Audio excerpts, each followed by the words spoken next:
have been the best we ever played against. He was phenomenal.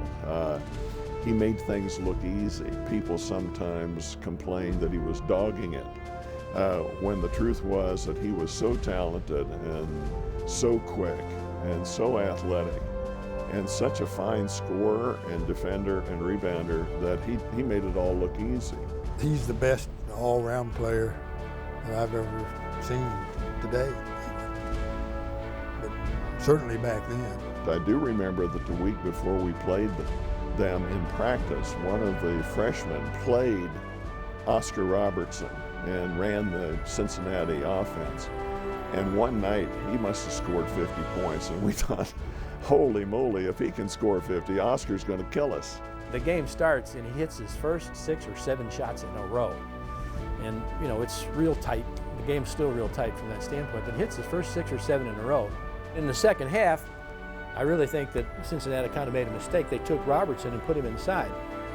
And we had Parr, and we had Boozer, and we had Frank inside. And he really had a tough time scoring in the second half because he wasn't used to playing against big guys like that that had all that type of mobility.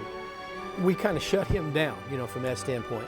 But near the end of the game, I remember that I was standing on the side. They threw the ball into Robertson, and Robertson ran right over the top of Bob Boozer.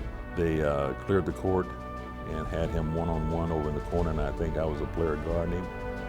And he made a move to the basket, and of course, he got fouled. And it should have been a charge foul, you know, on Robertson. Of course, maybe that's prejudice too. I don't know, but I was standing right there watching. They were going right over the top. Oscar's on the line with 1 second left on the clock. He's shooting a 1-and-1. He doesn't miss anything. Makes the first one.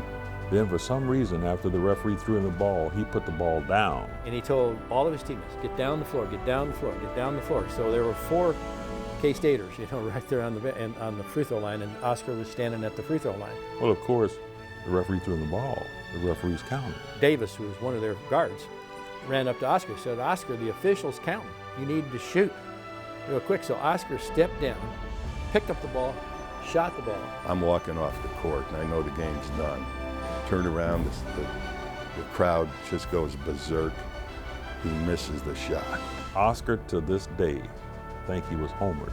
And I said, Oscar, that game was at Lawrence. It wasn't at Manhattan. And Oscar, when the referee threw you the ball, if you didn't throw it back to him, which you didn't do, you set the ball down. The count was on.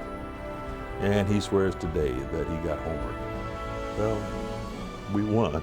What a lot of people don't remember, but I do, the rebound was a long rebound. The big guys underneath didn't get the rebound, and it was Jim Hallwerda who smothered that rebound, and that put the game into overtime. It was first, you know, we knew we had dodged the bullet.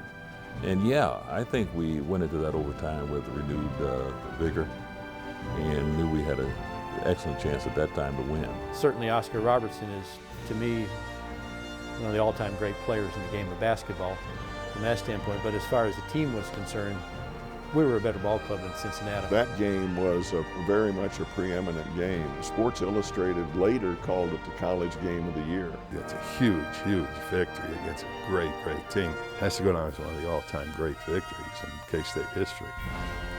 Gotta be.